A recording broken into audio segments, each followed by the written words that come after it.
Dear students, welcome to my YouTube channel. Dear students, हम discuss कर रहे हैं स्टीरियो आइसोमेरिज्म और स्टीरियो आइसोमेरिज्म में आज का जो हमारा टॉपिक है वो है optical activity in three classes. एक हमने अलीन्स में, एक बायफिनाइल में और एक स्पाइरेन्स में, जो स्पायरो कंपाउंड्स होते हैं, इनमें हमने ऑप्टिकल एक्टिविटी डिस्कस करनी है। डियर स्टूडेंट्स, हमने पढ़ रखा था कि अगर किसी बी कंपाउंड में कायरल कार्बन हो तो कायरल कार्बन की वजह से उसमें ऑप्टिकल एक्टिविटी आ जाती है, उसकी 3D स्ट्रक्चर की वजह से, या उसमें non super imposable mirror image हो, यानी वो मिरर इमेज हो और वो नॉन सुपर इम्पोजेबल हो, या फिर उसमें कायरलिटी आ जाए या डिससिमेट्री आ जाए। जो क्लासेस हमने आज डिस्कस करनी है, अलीन्स, बायफिनाइल्स और स्पाइरेन्स, इनमें कायरल कार्बन जो है वो शर्त नहीं है। एक्चुअली इन क्लासेस में हम देखेंगे on the basis of their non super imposable mirror image. Means उनमें आप यूं कह सकते हैं कि हम प्लेन ऑफ सिमेट्री या हम उसमें सेंटर ऑफ सिमेट्री इस तरह से देख रहे होंगे चीजों को। अब सबसे पहले अलीन्स है। अलीन्स में कार्बन कार्बन डबल बॉन्ड दो कॉम्युलेटेड होते हैं। देखें, डबल बॉन्ड तीन तरह से अरेंज हो सकते हैं। जैसे देखें, ये हमारे पास कार्बन कार्बन डबल बॉन्ड है, उसके बाद सिंगल बॉन्ड है और उसके बाद फिर डबल बॉन्ड है। अगर इस तरह से हूं तो हम कहते हैं ये कॉन्जुगेटेड हैं, अल्टरनेट डबल और सिंगल है। देखें, डबल सिंगल डबल, इनको कहते हैं कॉन्जुगेटेड, कॉन्जुगेशन है। या फिर ऐसे हो सकता है कार्बन कार्बन डबल बॉन्ड हो, उसके बाद कार्बन कार्बन सिंगल बॉन्ड हो, और फिर दो सिंगल बॉन्ड के बाद या तीन के बाद इस तरह से डबल बॉन्ड आए। तो इनको हम कहते हैं ये आइसोलेटेड डबल बॉन्ड्स हैं। ये कॉन्जुगेटेड हैं, ये आइसोलेटेड हैं। लेकिन अगर एक ही कार्बन दोनों तरफ डबल बॉन्ड बना रहा हो तो फिर हम इनको कहते हैं कॉम्युलेटेड। और कॉम्युलेटेड में ये जो दो डबल बॉन्ड होते हैं, ये सिंपलेस्ट जो कंपाउंड बनेगा, ये सिंपलेस्ट क्लास होगी, उनको हम कहेंगे अलीन्स। तो ये अलीन्स हैं, कार्बन कार्बन डबल बॉन्ड है यहां पर। अब अलीन्स में ऑप्टिकल एक्टिविटी कब होगी? दो कंडीशंस।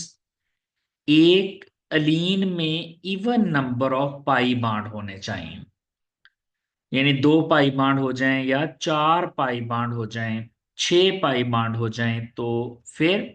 और दूसरी condition, groups on terminal carbon atoms are different. देखें, एक तो ये एक पाई बॉन्ड है यहां पर और ये दूसरा है कॉम्युलेटेड है साथ साथ, अगर तीसरा भी आएगा तो ऐसे साथ ही आ जाएगा, इवन नंबर है। और दूसरी बात, ये जो टर्मिनल कार्बन होगा, ये एंड होगा दोनों तरफ से टर्मिनल कार्बन, इनके ग्रुप आपस में डिफरेंट होने चाहिए। देखें, एक्चुअली होता क्या है, जब ये दो पाई बॉन्ड कॉम्युलेटेड आ जाते हैं, इकट्ठे हो जाते हैं, तो ये पाई बॉन्ड एक दूसरे के परपेंडिकुलर हो जाते हैं। यानी ये जो ग्रुप लगे होंगे, अगर मैं फर्ज कर लूं ये वाले पहले पहले वाला जो कार्बन है, ये इस तरह से एक्स वाई प्लेन में है। अब जो दूसरे वाले, ये प्लेन ऑफ पेपर में है अगर, तो दूसरे वाला जो बाण होंगे वो इसके परपेंडिकुलर होंगे इस तरह से पाई बाण, और वो वाले हाइड्रोजन जो होंगे उनका प्लेन बिल्कुल इससे डिफरेंट हो जाएगा, परपेंडिकुलर। अब अगर मैं इसमें से प्लेन ऑफ सिमेट्री पास करवाऊं, फॉर एग्जाम्पल मैं इसको यहां से पास करवाता हूं इस प्लेन को, तो ये हाइड्रोजन ऊपर रह जाएगा और ये हाइड्रोजन नीचे रह जाएगा। अब यहां से जब मैं पास करवाऊंगा तो ये दोनों हाइड्रोजन इनके चौके परपेंडिकुलर हैं, तो ये जो प्लेन होगा ये इनको काटते हुए, यानी प्लेन काटने से क्या मुराद है, मैं आपको इस तरह से समझाने की कोशिश करता हूं कि अगर आपके पास ये वाली स्ट्रक्चर है और यहाँ पर OH है, OH है और OH है, और फिर H H H, हम फिशर प्रोजेक्शन का सहारा ले लेते हैं, और यहाँ पर भी एल्डिहाइड ग्रुप है और यहाँ पर भी एल्डिहाइड ग्रुप। अब इसमें प्लेन ऑफ सिमेट्री है, कैसे? हम ये जो बॉन्ड है ना, ये जो हाइड्रोजन है, इनको ऐसे कट कर देते हैं दरमियान से रख के। इसी तरह O को भी और H को भी, तो देखें ऊपर वाला और नीचे वाला पार्ट सेम हो जाएंगे। तो जब हम प्लेन पास करवाते हैं इधर से, ये अगर ऊपर और नीचे हैं तो दूसरे चूंकि इसके परपेंडिकुलर पड़े हैं तो वो ऐसे दरमियान से कट जाएंगे, यानी इसमें दो प्लेन आ जाएंगे। एक प्लेन तो ये वाला होगा, एक हाइड्रोजन ऊपर है एक नीचे, और एक प्लेन ये वाला होगा जिसमें ये प्लेन में पड़े हुए हैं और ये हाफ हाफ कट जाएंगे, यानी आप मॉलिक्यूल को, हाइड्रोजन को दरमियान से काट देंगे, तो इसमें दो प्लेन ऑफ सिमेट्री आ जाएंगे। प्लेन ऑफ सिमेट्री आने से मुराद है ये ऑप्टिकली इनएक्टिव हो जाएगा। अब अगर मैं इस तरह अलीन बना लूं, कार्बन कार्बन डबल बॉन्ड, दो डबल बॉन्ड मौजूद हैं। अब इस कार्बन के साथ चेक करें, डिफरेंट ग्रुप हैं। ये जो हमारे पास कार्बन है इसके साथ एक मिथाइल है और दूसरा हाइड्रोजन है, जबकि यहां पर एक H है और दूसरा भी H है। इसका मतलब है यहां पर भी ये वाली कंडीशन पूरी नहीं हुई है कि टर्मिनल कार्बन पर एटम डिफरेंट होने चाहिए। अब देखें, फर्ज करें मैं यहां से प्लेन ऑफ सिमेट्री पास करवाता हूं, तो ये दोनों जो हैं ये एक दूसरे का मिरर इमेज हो जाएंगे, एक प्लेन ऑफ सिमेट्री इसमें आ जाएगा। या अगर इधर से पास करवाऊं तो इन दोनों को तो दरमियान से काटते हुए गुजर जाएंगे, जबकि ये ऊपर और नीचे रह जाएंगे। तो हमें दूसरे कार्बन पर भी अभी भी इसमें प्लेन ऑफ सिमेट्री मौजूद है। इस वाले में पहली स्ट्रक्चर में दो प्लेन ऑफ सिमेट्री थे, ये वाले भी और ये वाले भी, क्योंकि ग्रुप सेम है। यहां पर अगर आप इन दोनों को देखें तो ऊपर और नीचे सेम है, तो इसका मतलब है यहां पर प्लेन ऑफ सिमेट्री एक आ जाएगा, यहां नहीं आएगा। मतलब जो दूसरा टर्मिनल होगा वहां पर भी डिफरेंट ग्रुप होने चाहिए, जैसा कि इस कंपाउंड में देखें even number of pi bonds हैं, दो पाई बॉन्ड्स हैं। ये ग्रुप और ये ग्रुप दोनों डिफरेंट है, और ये ग्रुप और ये ग्रुप भी दोनों डिफरेंट हैं।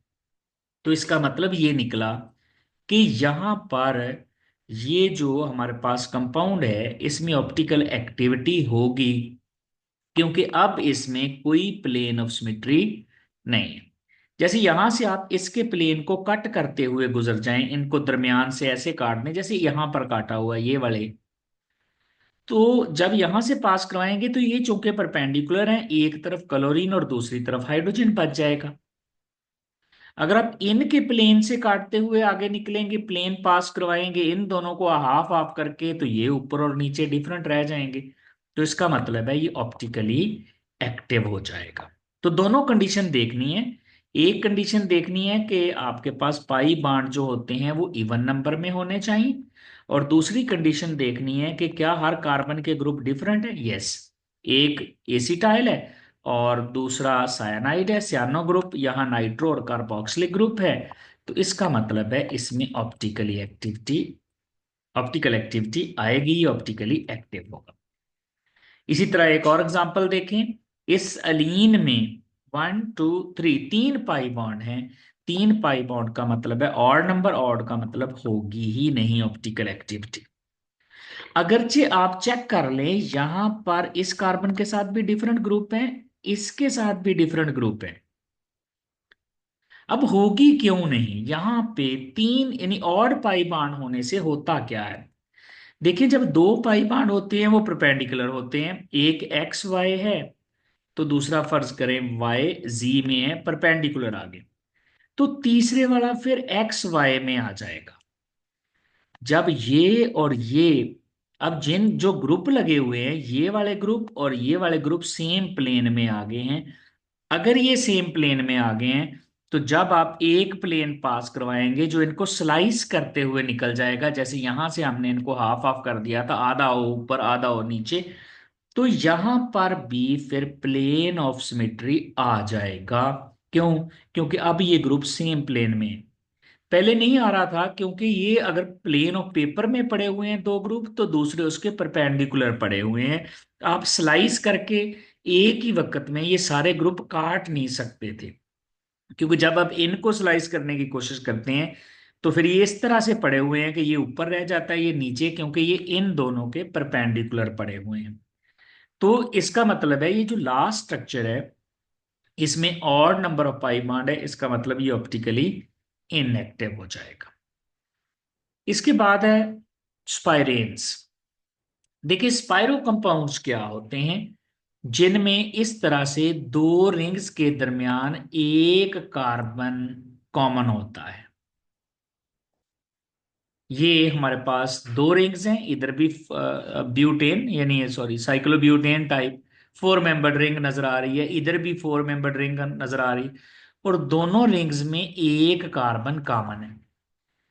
याद रखिएगा ये दोनों रिंग्स भी आपस में परपेंडिकुलर होती हैं, यानी अगर ये रिंग एक्स वाई प्लेन में है तो दूसरी वाई जी में। यानी एक ही वक्त में अगर आप इनको स्लाइस करने की कोशिश करें, प्लेन ऑफ सिमेट्री पास करवाएं, तो अगर इधर से पास करवाएंगे फर्ज करें यहां से प्लेन गुजर जाता है तो ये आपस में परपेंडिकुलर हो जाएंगे। लेकिन अगर ये ग्रुप सेम है परपेंडिकुलर भी, जब प्लेन पास होगा तो फिर ये एक दूसरे का मिरर इमेज आ जाएगा।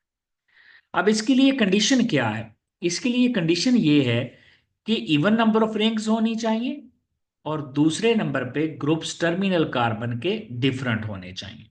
जैसे यहां एच एच है तो इसका मतलब ये शो नहीं करेगा। यहां पर देखें क्या इवन रिंग्स मौजूद हैं? यस, दो रिंग्स मौजूद हैं, ये रिंग नंबर वन है और ये रिंग नंबर टू है। इस कार्बन के ग्रुप देखें आपस में क्या डिफरेंट है? यस। क्या इसके ग्रुप आपस में डिफरेंट है? यस। तो इसका मतलब है ये ऑप्टिकल एक्टिविटी शो कर देगा, इसमें कोई प्लेन ऑफ सिमेट्री नहीं होगा क्योंकि दोनों कार्बन के एटम डिफरेंट है। यहां पर भी देख लें, एक मिथाइल है दूसरा मिथॉक्सी है, एक क्लोरो है दूसरा इथाइल है, इवन नंबर ऑफ रिंग्स हैं और एटम भी डिफरेंट है, ग्रुप भी डिफरेंट है टर्मिनल कार्बन पे। तो ये वाला जो कंपाउंड है this is again optically active, ये ऑप्टिकली एक्टिव नहीं है। क्यों? क्योंकि सिमिलर ग्रुप लगे हैं। इसी तरह देखें ये हमारे पास एक और कंपाउंड है, इसमें ऑड नंबर ऑफ रिंग्स आ गई। अब पहले आपने रिंग्स देख ली, इसका मतलब है ऑड है तो ये पहले ही फारग हो जाएगा। अगरचे आप देखें यहाँ पर ग्रुप डिफरेंट है, एक ब्रोमो है दूसरा अमाइनो है, इधर मिथाइल है और मिथॉक्सी है, ग्रुप अगरचे डिफरेंट हैं, लेकिन यहां पर ऑड नंबर ऑफ रिंग्स आने की वजह से ये ऑप्टिकली इनएक्टिव हो जाएगा। हमें इवन रिंग चाहिए। क्यों ऑप्टिकली इनएक्टिव हो जाएगा? क्योंकि अगर पहली रिंग एक्स वाई प्लेन में दूसरी वाई जी फिर एक्स वाई, मतलब ये जो पहली और तीसरी रिंग है ये सेम प्लेन में आ जाएगी। सेम प्लेन में आने से मुराद है इसमें प्लेन ऑफ सिमेट्री आ जाएगा। इसी तरह देखें हमारे पास एक और एग्जांपल है, इसमें हमारे पास जो रिंग्स हैं वन टू थ्री और फोर, इसका मतलब है इवन है। अगर इवन है तो चांस है ऑप्टिकल एक्टिविटी शो कर दे। फिर देखें टर्मिनल कार्बन पे ग्रुप, इधर ब्रोमो है इधर फॉर्माइल है, इधर हाइड्रोजन है इधर क्लोरीन है, तो इसका मतलब है ग्रुप भी डिफरेंट है, मींस ये भी ऑप्टिकल एक्टिविटी शो कर देगा। तो इवन रिंग्स होनी चाहिए और ग्रुप टर्मिनल कार्बन पे डिफरेंट होने चाहिए, तो फिर spiro compound optical activity show कर देते हैं। इसी तरह से देखें लास्ट क्लास है हमारे पास बायफिनाइल। अगर आप बेंजीन का हाइड्रोजन निकाल दें, देखें ये बेंजीन रिंग, बेंजीन में C6H6, अगर आप इसका एक H निकाल दें तो इसको कहते हैं phenyl, C6H5, this is phenyl. अब यहां पर दो फिनाइल जुड़े हुए हैं, एक फिनाइल है C6H5, ये दो फिनाइल हैं। तो इसमें दो फिनाइल है, हमारे पास दो फिनाइल रिंग्स। अब इसको डायफिनाइल भी कहते हैं, बायफिनाइल या फिनाइल बेंजीन भी कह लेते हैं। अब ये जो दोनों रिंग्स होती हैं ना, ये ऑलमोस्ट प्लेन में होती हैं। 100% तो नहीं हम कह सकते प्लेनर है, लेकिन ऑलमोस्ट प्लेनर होती हैं। होता क्या है, यहां पर जो हाइड्रोजन है, ये थोड़ी सी इनकी प्लेनैरिटी डिस्टर्ब कर देते हैं, थोड़ी सी, अगरचे ना होने के बराबर है। आप यूं भी कह सकते हैं ये प्लेनर है, थोड़ा सा स्लाइड सा ये नॉन प्लेनरिटी होती है इनमें। लेकिन अगर यहां पर बड़े बड़े ग्रुप लग जाए तो एक रिंग जो है ये ट्विस्ट कर जाती है, और ट्विस्ट करके ये रिंग दूसरी रिंग के परपेंडिकुलर चली जाती है। यानी एक रिंग अगर प्लेन में पड़ी हुई है, तो अब दूसरे वाली जो रिंग है वो ट्विस्ट कर जाएगी, और ये जो ग्रुप लगे हुए हैं ये आपस में परपेंडिकुलर चले जाते हैं। अब इसके लिए कंडीशन है कि ग्रुप डिफरेंट होने चाहिए, फिर कोई प्लेन ऑफ सिमेट्री नहीं आएगा। जैसे देखें, इसकी आर्थो पोजीशन पे हमने हाइड्रोजन की जगह नाइट्रो लगा दिया, और यहां ब्रोमो लगा दिया। इधर ब्यूटाइल ग्रुप है और इधर इथाइल है। होगा क्या, ये इतने बड़े बड़े ग्रुप हैं कि ये एक दूसरे को रिपेल करते हैं, और उस रिपल्शन के नतीजे में ये एक दूसरे से दूर जाते हैं। ये जो रिंग है ये ट्विस्ट कर जाती है, और ट्विस्ट करने से क्या होता है, ये जो नाइट्रो और ये वाले ग्रुप है ये एक दूसरे के परपेंडिकुलर चले जाते हैं। जो ही परपेंडिकुलर जाएंगे तो इनमें कोई प्लेन ऑफ सिमेट्री नहीं रहेगा। अगर प्लेन ऑफ सिमेट्री नहीं रहेगा तो ये फिर ऑप्टिकली एक्टिव हो जाएगा। यानी जो दोनों रिंग्स हैं उनकी ऑर्थो पोजीशन पे डिफरेंट ग्रुप होने चाहिए। हाँ, ऐसे हो सकता है कि इसके साथ नाइट्रो है तो इधर भी नाइट्रो हो जाए, इधर ब्रोमो है इधर भी ब्रोमो हो जाए, लेकिन ये आपस में सेम नहीं होने चाहिए कि यहां नाइट्रो है यहां भी नाइट्रो हो जाए। ऐसा नहीं होना चाहिए, वरना उसमें प्लेन ऑफ सिमेट्री आ जाएगा। यहां पर देखें, ये हमारे पास ग्रुप है, एक क्लोरो है और दूसरा कार्बोक्सिलिक ग्रुप। ये हमारे पास ब्यूटाइल और ये भी ब्यूटाइल। अब देखिए ये बड़े बड़े ग्रुप हैं, अगर ये बड़े बड़े ग्रुप हैं तो ये एक दूसरे को रिपेल करेंगे, और उस रिपल्शन के नतीजे में ये एक दूसरे के परपेंडिकुलर चले जाएंगे। अब परपेंडिकुलर जाने के बावजूद इसमें प्लेन ऑफ सिमेट्री आ जाएगा। क्यों?